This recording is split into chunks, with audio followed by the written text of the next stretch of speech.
बाप सत्य है,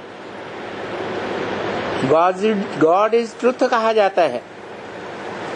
उस सत्य बाप की जानकारी ही नहीं होगी, ज्ञान ही नहीं होगा, तो याद किसे करेगा? है तो याद का भी आधार क्या हुआ? ज्ञान। वो ठीक है, याद का आधार ज्ञान है, और जब याद में टिक जाता है तो आत्मा निराकारी स्टेज में टिकती है या साकारी बन जाती है? निराकारी स्टेज। निराकारी स्टेज सूक्ष्म होती है या विस्तार में होती है? सूक्ष्म में सार होता है और विस्तार में सार चला जाता है। तो जितना जितना हम सूक्ष्म बनते हैं याद में, आत्मा हमारी ज्योति बिंदु स्वरूप का अनुभव करती है कि वास्तव में मैं आत्मा ज्योति बिंदु हूं। जब ईश्वरीय ज्ञान नहीं मिला था तो हम सब समझते थे कि हम देह हैं। कोई पूछता था क्या है, आप कहेंगे डॉक्टर हैं, मास्टर हैं, इंजीनियर हैं, राजा हैं, फकीर हैं, स्टूडेंट हैं, बुढ़े हैं, नौजवान हैं, ये है वो है। देह का परिचय देते थे। फिर जब योगी बनते हैं तो हर समय क्या याद रहता है कि हम निराकार सूक्ष्म आत्मा हैं। सूक्ष्म स्थिति में बुद्धि टिकती है तो बुद्धि सूक्ष्म बनने से ज्ञान उसमें जास्ती आएगा या कम आएगा? जास्ती ज्ञान आता है। जितनी जितनी सूक्ष्म बुद्धि बनती जाती है उतना जास्ती ज्ञान का भंडार बढ़ता जाता है। पहले पहले क्या ज्ञान का भंडार बढ़ता है?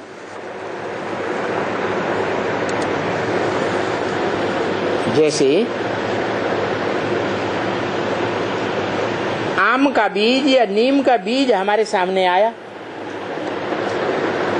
मनन चिंतन मंथन चलना शुरू हुआ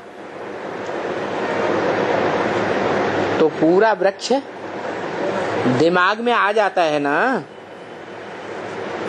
ऐसे ही जो जो आत्माएं जितना जितना आत्मिक स्थिति में निरंतर टिकती जाती हैं उनको अपने कुल का भान होता जाता है, अपने धर्म विशेष का ज्ञान होता जाता है कि मैं आत्मा जन्म जन्मांतर किस धर्म विशेष में पार्ट बजाने वाली हूँ और किस जन्म में क्या क्या पार्ट बजाने वाली हूँ।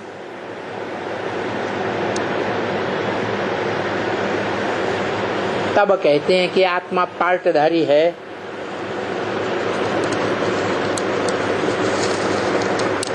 रंगमंच पर जो 4 युगों के सीन वाला रंगमंच है, ब्रॉड ड्रामा, उसमें कब कब कैसे कैसे चोले परिवर्तन करके शरीर रूपी वस्त्र धारण करके पार्ट बजाया है, कितना पार्ट बजाया है, वो बीज की स्मृति से सारा बुद्धि में आएगा या नहीं आएगा? है? नहीं आएगा? आएगा। इसलिए बाप कहते हैं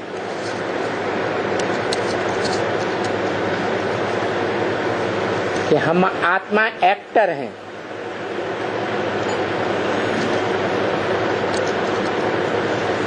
कोई आत्मा का पार्ट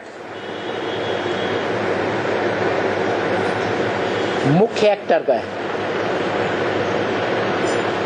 हीरो पार्टधारी का है। कोई आत्मा का पार्ट डायरेक्टर का है। पर्दे के पीछे हमेशा पार्ट बजाता है तो ज्योति बिंदु आत्मा, लेकिन देखने में किसी को नहीं आता है।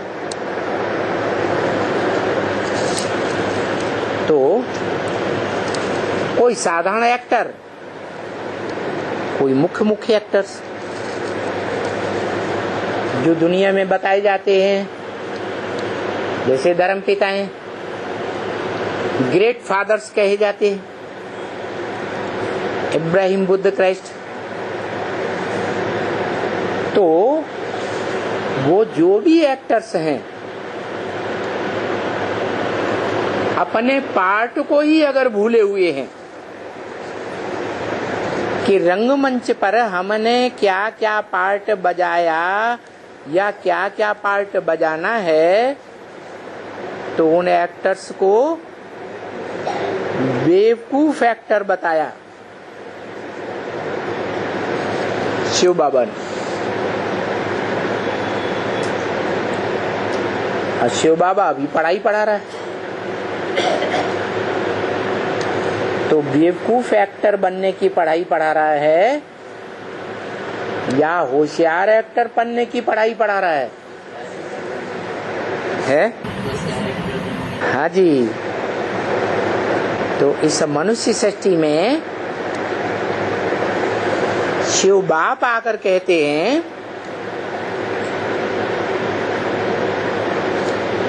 तुम मेरे डायरेक्ट बच्चे हो।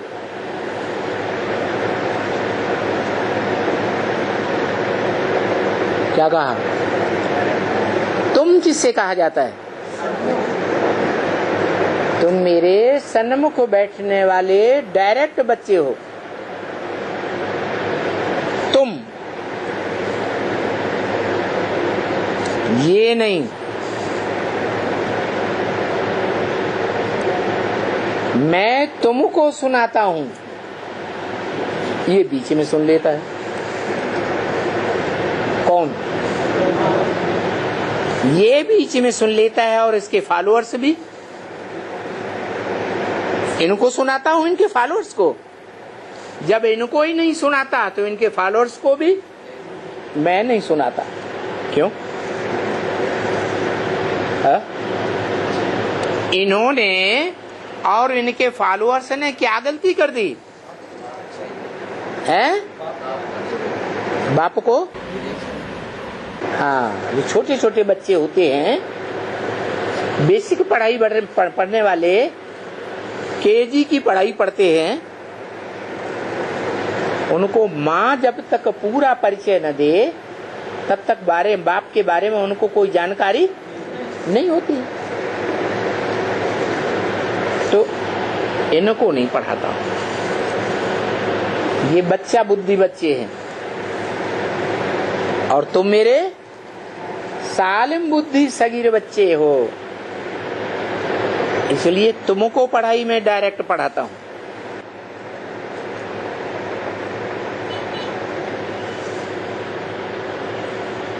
क्यों?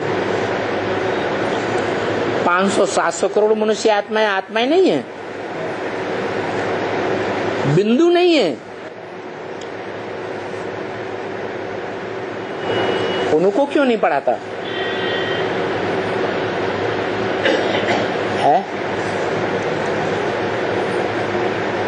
अरे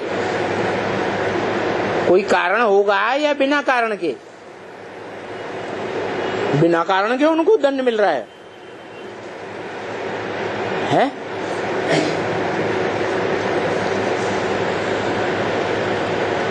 क्योंकि वो आत्माएं बाप के सन्मुख आकर के भी बाप को नहीं पहचान पाती।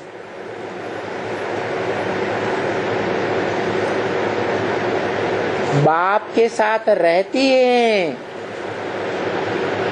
लंबे समय तक भी रहती हैं, लेकिन बाप को बाप के रूप में नहीं पहचान पाते।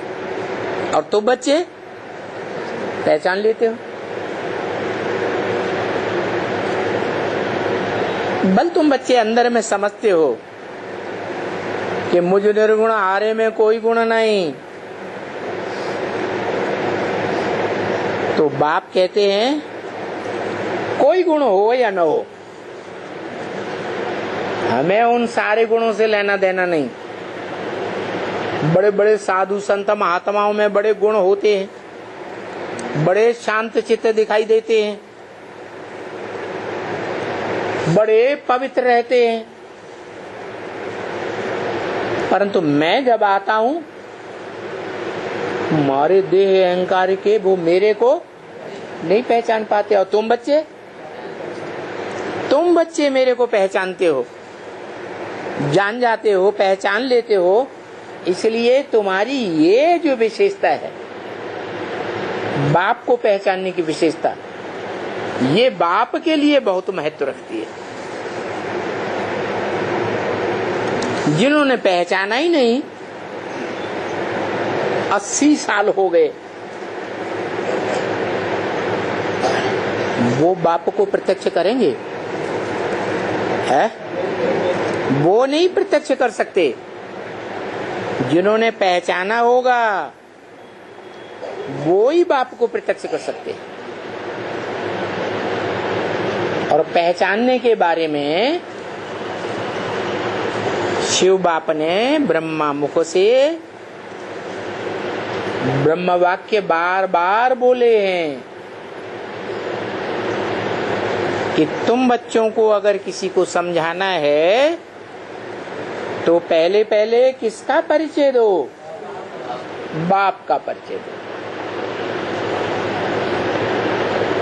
लेकिन शिव बाप हम बच्चों को उलाहना ही देते रहते हैं। बच्चे अपनी ही टिक टिक करते रहते हैं। जो बाप का परिचय देना चाहिए वो परिचय देते ही नहीं।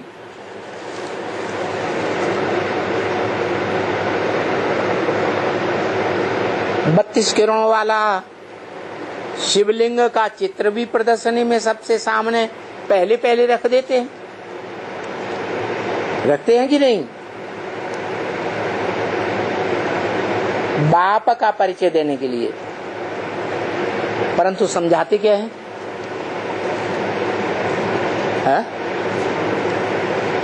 समझाते हैं कि ये शिवलिंग के रूप में जो बीच में ज्योति बिंदु है,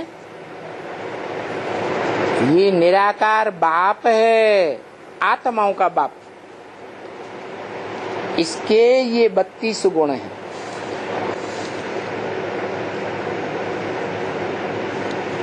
अरे जो निराकार बाप है, निर्गुण है, निराकार गाया हुआ है, तो उसमें गुण और अवगुण होंगे या साकार में गुण और अवगुण होंगे?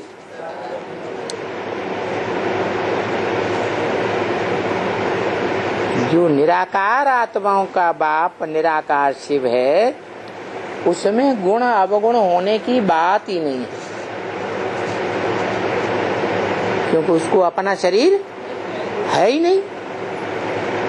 देवताओं में गुण होते हैं और मनुष्य राक्षसों में अलग बात। मनुष्यों में गुण भी होते हैं, अवगुण भी होते हैं, और राक्षसों में अवगुण ही अवगुण होते हैं। तो शिव बाप कहते हैं, न मैं देवता हूं, न मैं मनुष्य हूं, न मैं राक्षस हूं। तो जब देवता नहीं हूं तो गुण कहां से आएंगे?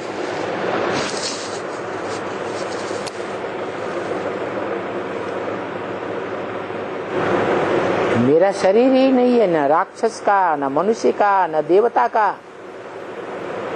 हाँ, मैं जिस तन में प्रवेश करता हूं उस तन के द्वारा संसार के सामने बड़े से बड़े गुणवान देवता के रूप में प्रत्यक्ष होता हूं।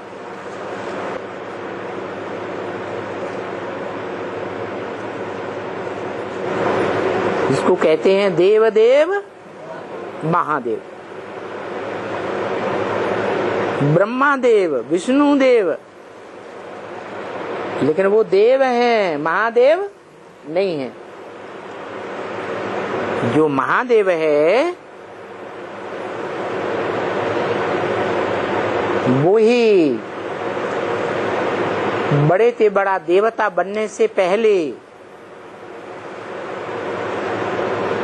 मेरे स्वरूप को प्राप्त कर लेता है। मेरा विरुद्ध है कि मैं जब इस सृष्टि पर आता हूं तो तुम बच्चों को नंबरवार आप समान बना कर जाता हूं, जो परंपरा दुनिया में भी चलती है। हर एक बाप अपने बड़े बच्चे को, अगर बाप राजा है तो बड़े बच्चे को क्या बना कर जाता है? राजा बना कर जाता है। बाप धनवान है तो कौन सा वर्षा देकर जाता है? धन का वर्षा देकर जाता है। बाप जमींदार है तो बड़े बच्चे को जमीन का वर्षा देकर जाता है। ये आत्माओं का, निराकार आत्माओं का निराकार बाप क्या है?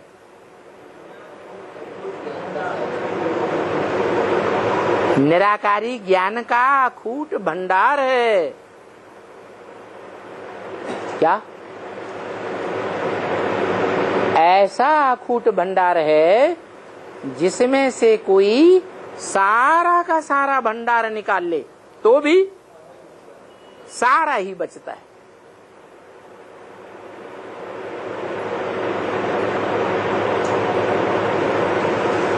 तो वो ज्ञान का अखूट भंडार है। ज्ञान को थ्योरी कहा जाता है कि प्रैक्टिकल कहा जाता है? थ्योरी कहा जाता है।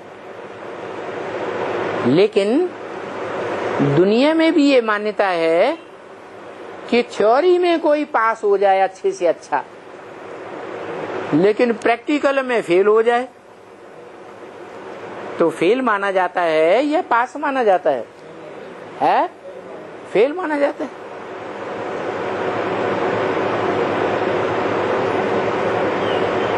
इसलिए बताया कि मैं त्रिकालदर्शी तो हूं,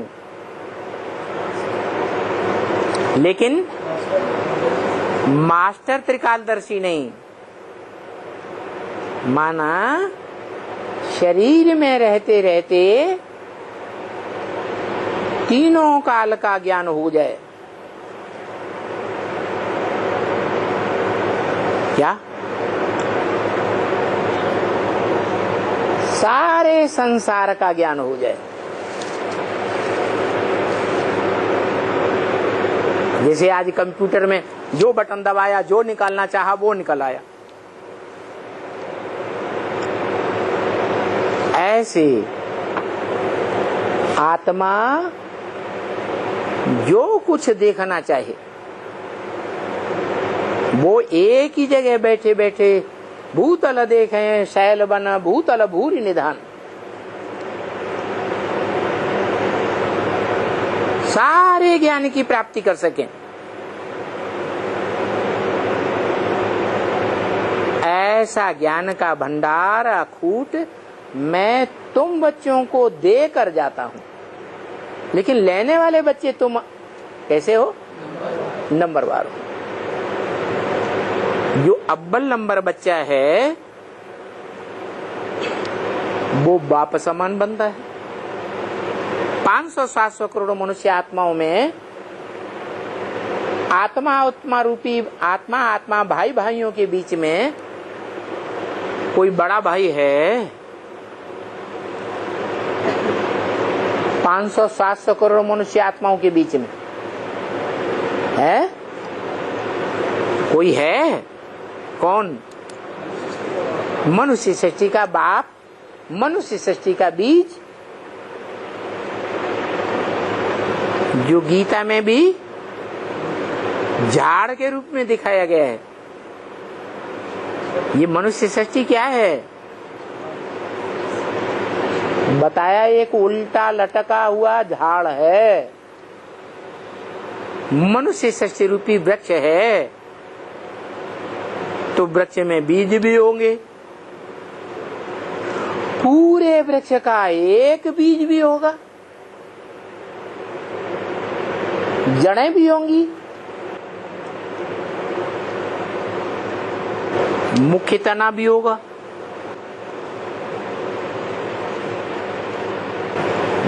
दूसरे तने भी होंगे, ट्यूब्स जिन्हें कहा जाता है, छोटी मोटी टहनियां डालियां भी होंगी, पत्ते भी होंगे, फूल के रूप में पार्ट बजाने वाली सुखदायी आत्माएं भी होंगी,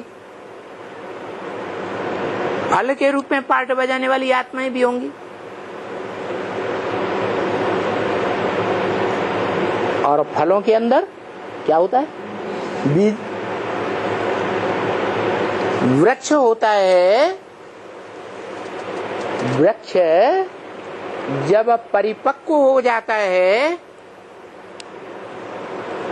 तो उसमें फल फूल आते हैं ना। पहले नंबर में कोई फल आएगा या नहीं आएगा?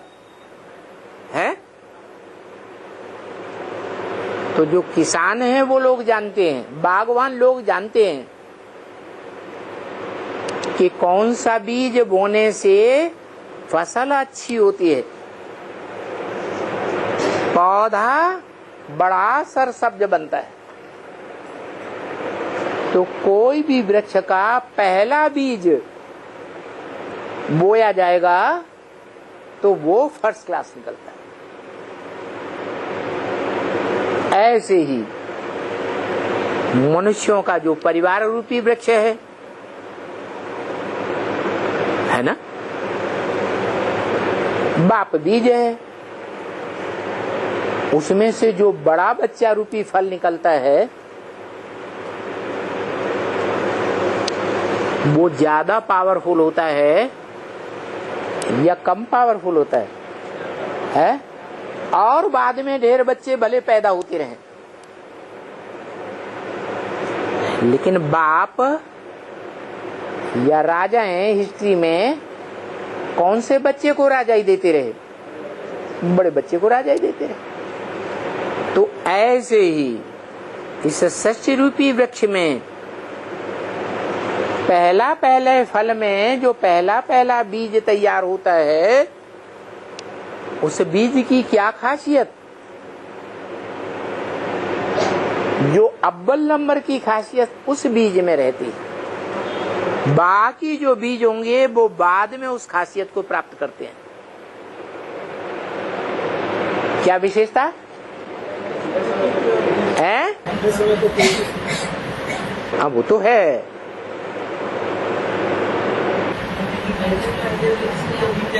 हैं? हाँ, जो पहले फल का पहला बीज है वो पहले वृक्ष से डिटैच हो जाता है, वो है जड़ बीज।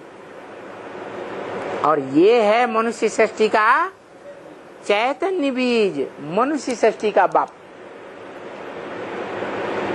जो गीता में ज्ञान दिया है। और उस ज्ञान में जो राजयोग की सहज पढ़ाई गई है, उस पढ़ाई का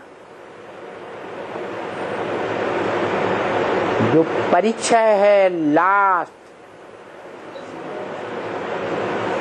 वो क्या है? नष्टो मोहा स्मृति लब्धा। इस परीक्षा में बच्चे नंबरवार बन जाते हैं।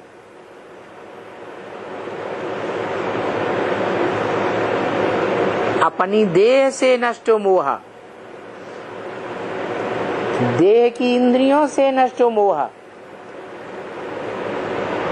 इंद्रियों से जो सुख मिलता है उस सुख की प्राप्ति से भी नष्ट मोह। देह के संबंधियों और संपर्कियों से भी नष्ट मोह। देह के पोषण के लिए जो पदार्थ हैं, खाने पीने की चीजें, पहनने ओढ़ने की चीजें, मकान आदि, महल माड़ियां, देह के पदार्थ है ना, इनसे भी नष्ट मोह। मिले या न मिले, उस प्राप्ति के आधार पर पुरुषार्थ नहीं करेंगे।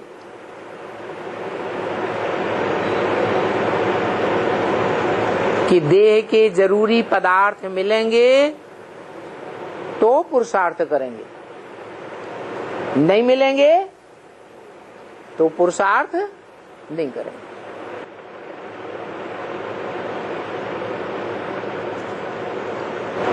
बहुत से ऐसे होते हैं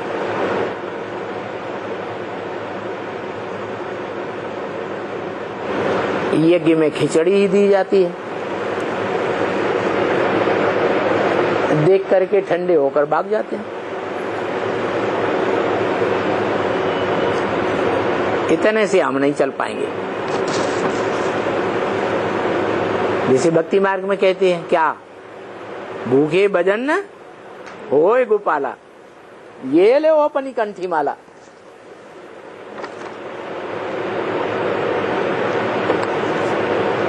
तो कोई भी प्रकार के साधनों के आधार पर साधना नहीं।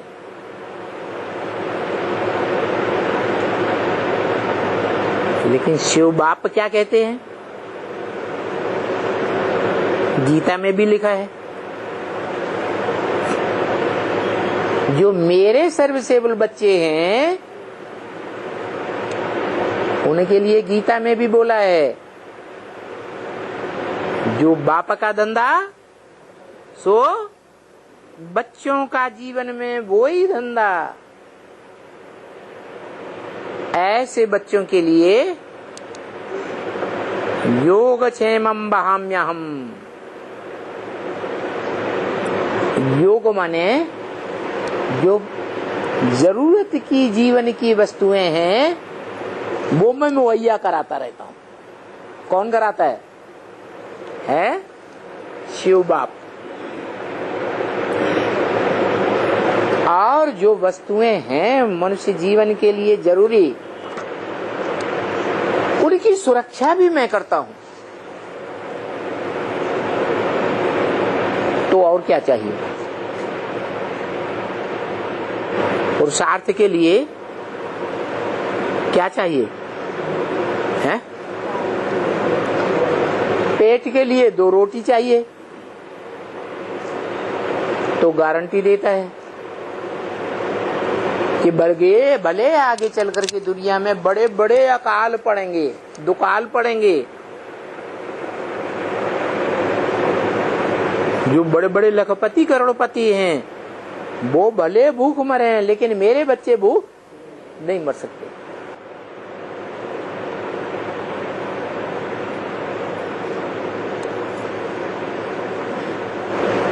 तो नष्टो मोहा और एक की स्मृति लब्धा बनने में कोई तकलीफ है क्या? बहुत कठिन बात है क्या? है? सहज है या कठिन है? सहज है। किन के लिए कठिन है और किन के लिए सहज है?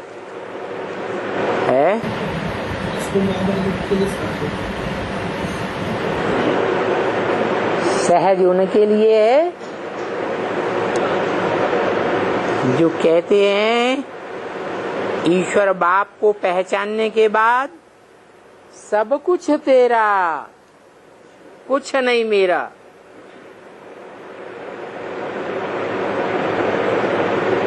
क्या?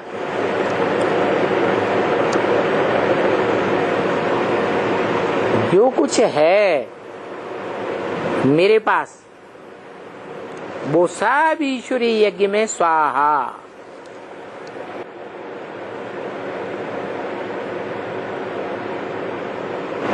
ईश्वर अर्पणम माने ईश्वरीय सेवा के लिए अर्पण, कि कोई व्यक्ति को देना है? व्यक्ति को देने की बात है या ईश्वरीय सेवा में लगाने की बात है? ईश्वरीय सेवा क्या है? इसका आरंभ कहां से हुआ? कितने साल हो गए? ईश्वरीय सेवा की शुरुआत हुए कितने साल हो गए? अरे 80 साल होने आए।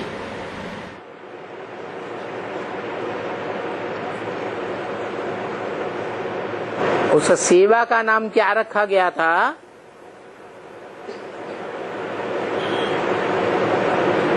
अरे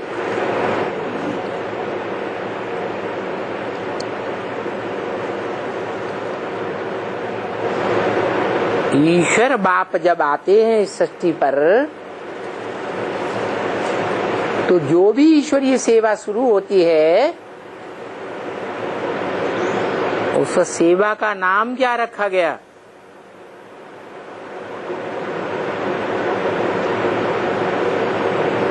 अविनाशी रुद्र ज्ञान यज्ञ। किसका यज्ञ है? रुद्र ज्ञान यज्ञ। शिव बाप कहते हैं मेरी बिंदी का ही नाम शिव है। वो नाम कभी बदलता नहीं है।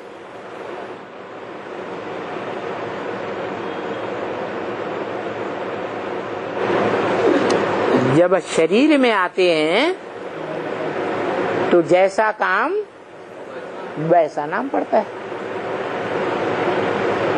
तो बताया यज्ञ के आदि में ही, अविनाशी रुद्र यज्ञ कुंड के आदि में ही स्थापना के साथ साथ विनाश ज्वाला का भी कार्य शुरू हो गया था।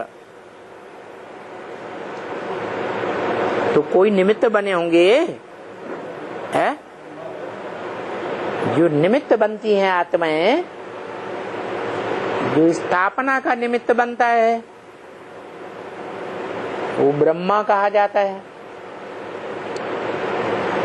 जो पालना का निमित्त बनता है वो विष्णु कहा जाता है। और जो स्थापना ब्राह्मण धर्म की होने के बाद जो अब्राह्मण बचते हैं, माना संपूर्ण ब्राह्मण नहीं बनते, पक्की कुरी के ब्राह्मण नहीं बनते, कच्ची कुरियों के ब्राह्मण बन जाते हैं। जो शास्त्रों में 9 कुरियों के ब्राह्मण गाए हुए हैं।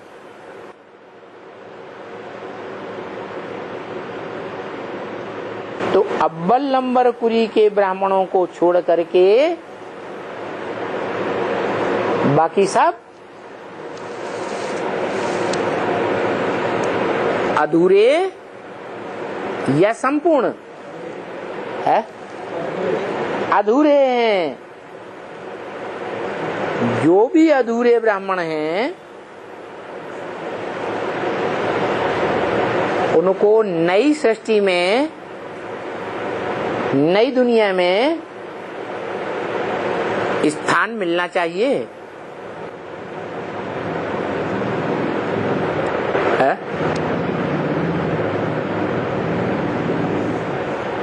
मिलना चाहिए।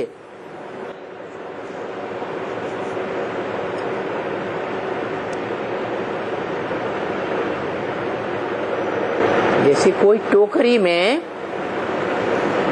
ताजे ताजे पके हुए फल रखे हुए हैं, सब बढ़िया हैं, एक में भी कोई कमजोरी कोई खराबी नहीं है।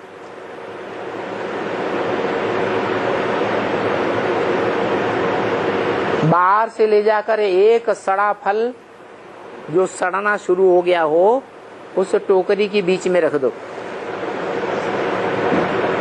तो जो कहते हैं संसार में कहावत है, एक मछली सारे एक तालाब को गंदा कर देती है, सारा वाइब्रेशन बिगड़ जाता है। तो ऐसे ही जो संपन्न ब्राह्मण तैयार होते हैं वो हैं सूर्यवंशी बच्चे। वो सूर्यवंशी बच्चे, वो सूर्यवंशी सितारे जो दिन के सितारे हैं।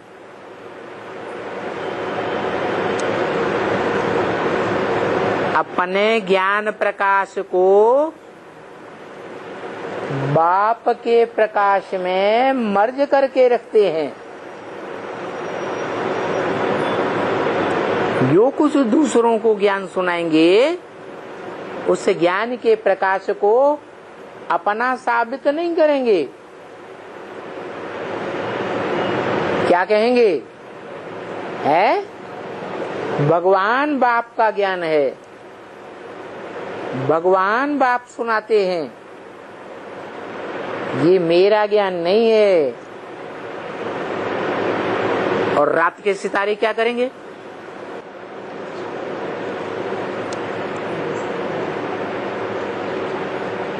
जो चंद्रमा की रोशनी को फीका कर देते हैं, जिस चंद्रमा को राकापति कहा जाता है। राका माने रात,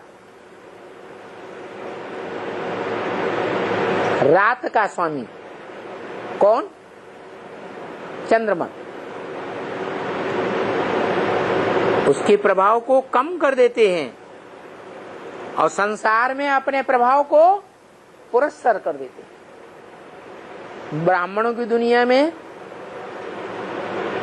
ऐसे ब्राह्मण हैं या नहीं है? है? क्या करते हैं?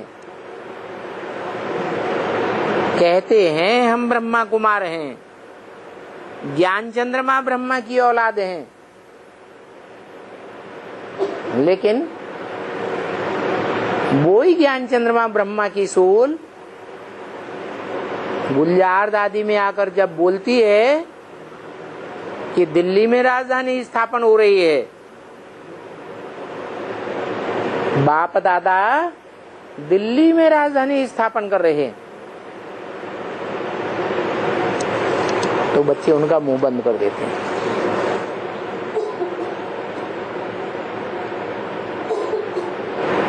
टीवी में बहुतों ने देखा होगा या नहीं देखा है? अव्यक्तवाणी में नहीं देखा हो तो देख लेना चाहिए। माना जो रात के सितारे हैं, अज्ञान रोशनी है, अज्ञान की रात बढ़ाने वाले हैं, अज्ञान का अंधेरा बढ़ाने वाले हैं संसार में, वो अपने प्रभाव को संसार में फैलाते हैं, बाप के प्रभाव को घटा देते हैं।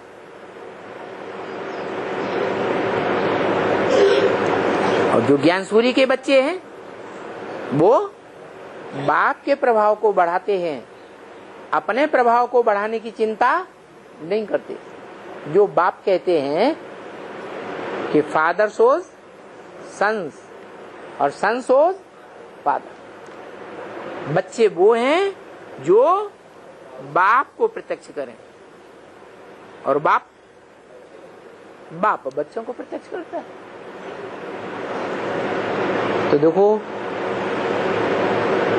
ये हैं धरती के सितारे, चैतन्य सितारे, जो शिव बाप से डायरेक्ट पढ़ाई पढ़ते हैं। बाप के डायरेक्ट बच्चे बनते हैं और बाप से डायरेक्ट वर्षा लेते हैं। काहे का वर्षा है? मुक्ति का वर्षा। मुक्ति माने क्या है? जीवन नहीं, जीवन का सवाल नहीं है मुक्ति में। मुक्ति माना देह के बंधन से मुक्ति। जब चाहे देह में प्रवेश करें, न चाहे तो देह में न प्रवेश करें। जब चाहे अपनी देह में प्रवेश करके कार्य करते रहें, जब चाहे वैज्ञानिकों के अंदर प्रवेश करें और उनकी बुद्धि को घुमाकर, जो भी हिम्मत ही नहीं कर पा रहे हैं कि जो एटमिक एनर्जी हमने रची है 20 साल पहले, उसको यूज कर सकें। हिम्मत कर पा रहे हैं? नहीं कर पा रहे। तो उनमें प्रवेश करके उनको हिम्मत देना, उमंग उत्साह बढ़ाना, और इतने उत्साह में आए, इतने प्रेरित हो जाएं कि वो बाप का वो काम करके दिखाएं जो दुनिया का कोई भी धर्म पिता नहीं कर सका। क्या? पुराने धर्म का, पुराने राज्यों का विनाश। जब तक पुरानी परंपराओं का विनाश नहीं होता, तब तक नई परंपराओं का कोई मूल्य संसार में साबित नहीं हो सकता।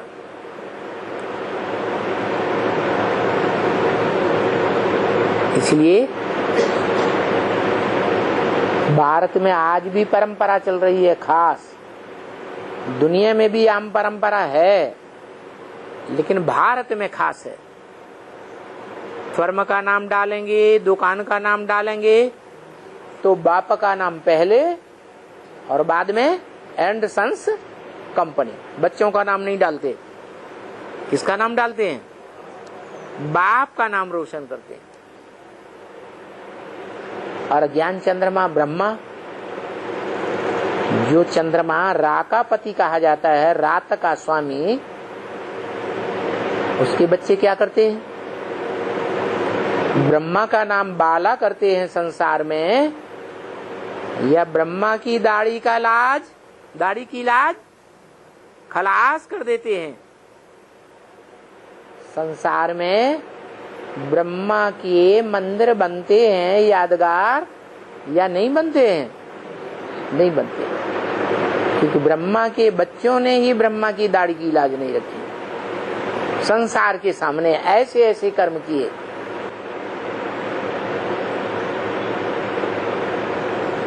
जो अब समय आ गया है सबका प्रत्यक्ष होने का। सबके प्रत्यक्ष होने वाले हैं चेहरे। राक्षसी चेहरा है शास्त्रों में यादगार, तो वो राक्षसी चेहरे भी तैयार हो रहे हैं ब्राह्मणों की दुनिया में, और देवताई चेहरे भी तैयार हो रहे हैं। बस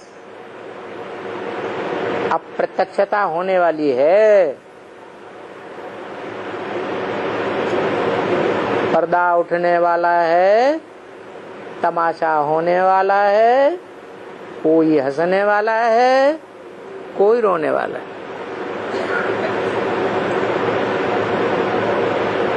एक तरफ जय जयकार तो दूसरी तरफ हाहाकार होनी। ये रस्साकसी अभी चल रही है। रावण की सेना अपनी तरफ खींच रही है और राम की सेना अपनी ओर खींच रही है।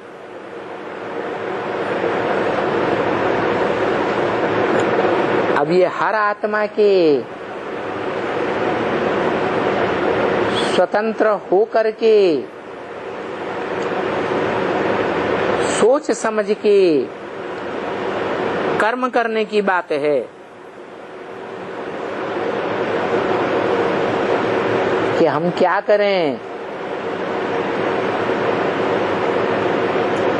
किस तरफ ताकत लगाएं। राम को पहचान करके राम की सेना के ऊपर सारी शक्तियां झोंक दें या रावण की ओर सारी शक्तियां झोंक दें। रावण संप्रदाय राक्षस संप्रदाय है, वो अपने को भी दुख देते हैं, है? और परायों को तो दुख देते ही हैं। जैसे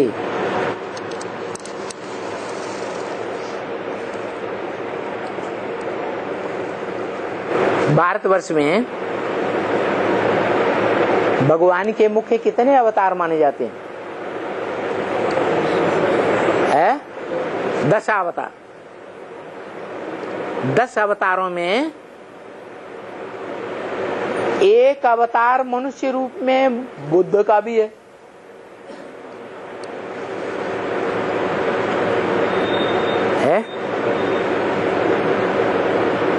बाकी जो 9 अवतार हैं वो संसार की हिस्ट्री में दिखाई देते हैं, हैं?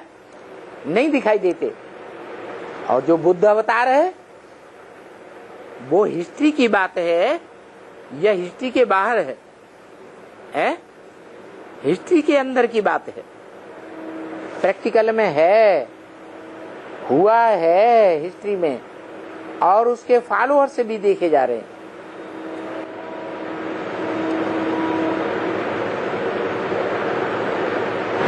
वो अवतार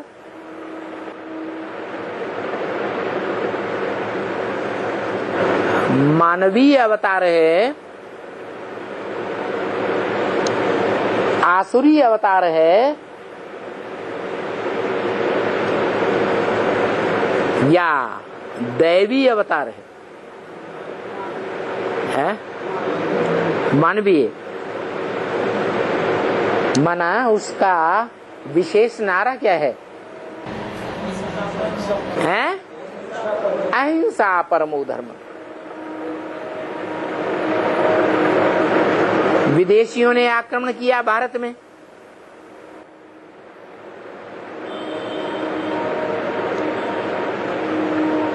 मुसलमानों ने आक्रमण किया,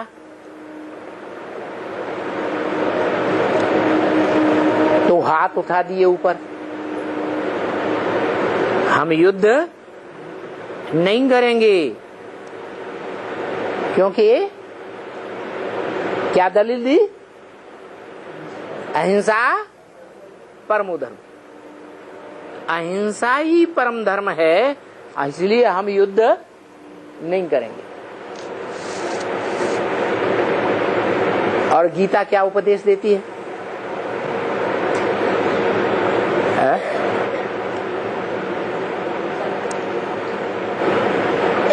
युद्ध करना चाहिए या नहीं करना चाहिए? आतताइयों से टक्कर लेने के लिए युद्ध करना है या नहीं करना है? क्यों? अहिंसा परमो धर्म। अहिंसा ही परम धर्म है, तो क्यों युद्ध करना चाहिए? दुनिया में जो बड़े बड़े साधु संत महात्माएं होते हैं वो हिंसा सिखलाते हैं या अहिंसा सिखलाते हैं? अहिंसा की बातें बताते हैं। वो तो महात्माएं हैं, महान आत्माएं। और जो परमात्मा है वो तो महात्माओं से भी ऊंचा होगा ना। वो हिंसा की बातें बताएगा है? नहीं बता सकता। और है भी सच्चाई। भगवान तो कहते हैं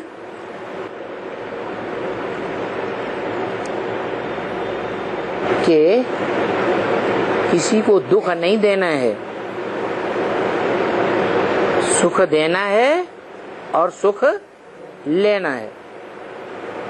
दुख देना ही हिंसा है। तो क्या इस अहिंसा के सिद्धांत के आधार पर महात्मा बुद्ध को भगवान मान लिया जाए? है? जैसे और धर्म पिताओं ने अपने धर्म की धारणाएं सिखा करके दुनिया को स्वर्ग नहीं बनाया, दुनिया क्या बनती गई है? नरक बनती गई। क्योंकि सभी धर्म पिताएं नर रूप में थे, मनुष्य रूप में थे। नर नरक बनाता है। क्या? नर नरक बनाता है। और जो भगवान नर नहीं है, नर को नारायण बनाता है। जो नारायण स्वर्ग में स्व स्थिति में रहने वाला है,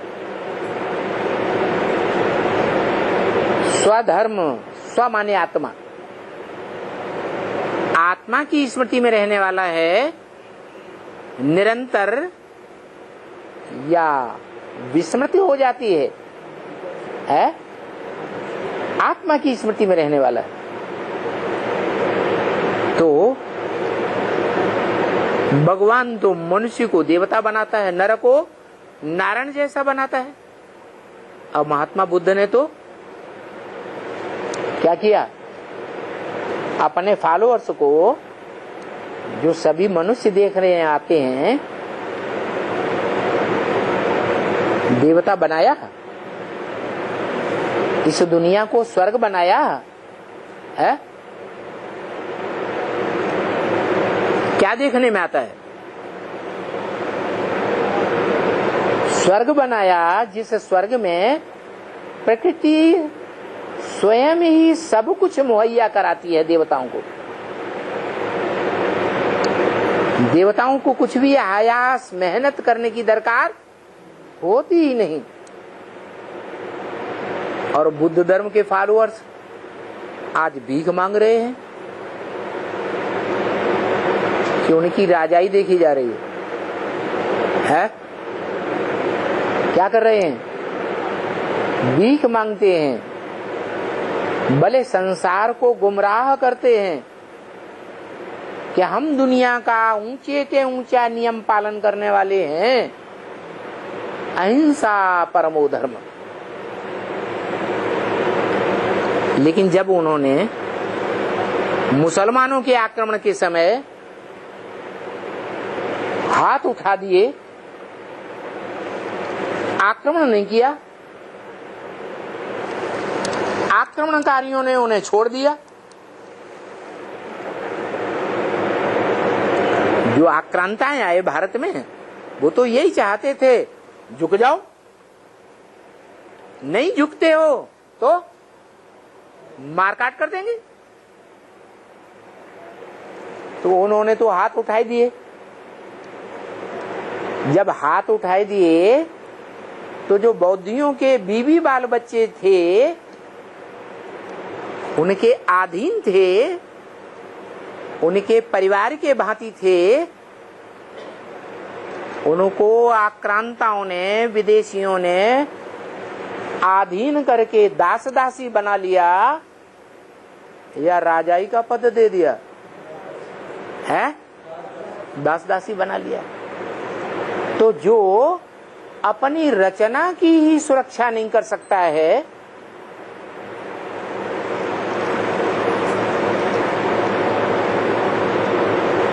सुख नहीं दे सकता है, जन्म जन्मांतर के लिए दुख के गड्ढे में धकेल दिया, वो संसार में अहिंसा का दान कैसे करेगा? कर सकता है। पहले घर का सुधार, फिर पर का सुधार।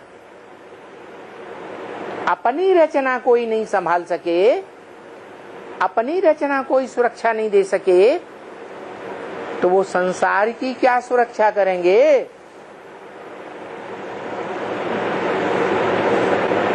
इस दृष्टि से देखा जाए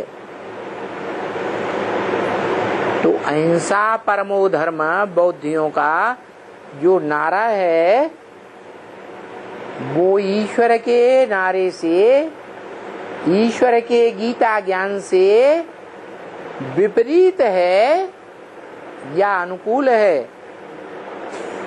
क्या है? विपरीत है। गीता में तो अर्जुन को उपदेश दिया है, क्या करो? है? युद्ध करो। सच्चाई की जो बरखिलाफी करते हैं, असत्य के रास्ते पर जो हैं, उनसे टकराना है या भाग जाना है? इसलिए महाभारत गृह युद्ध सामने खड़ा है। Gateway to heaven is Mahabharat. ये महाभारत युद्ध स्वर्ग के गेट खोलता है। इस गेट में वो ही पसार हो सकेंगे, जा सकेंगे, गेट से गुजरकर बही जाएंगे जो युद्ध में शरीक होंगे।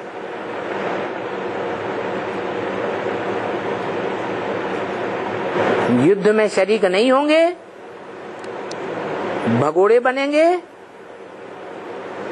तो स्वर्ग में नहीं आ सकते। और ये उपदेश कौन देता है?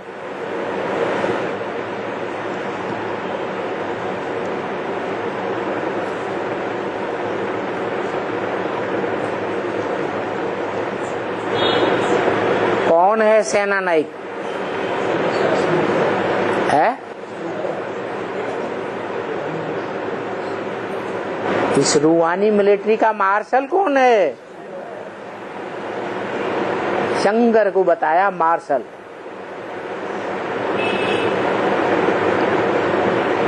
शास्त्रों में या तो शंकर को भगवान के रूप दे दिया, या तो कृष्ण को भगवान का रूप दे दिया, या तो राम को भगवान का रूप दे दिया। लेकिन ये तीनों शख्सियत, तीनों व्यक्तित्व, पर्सनालिटी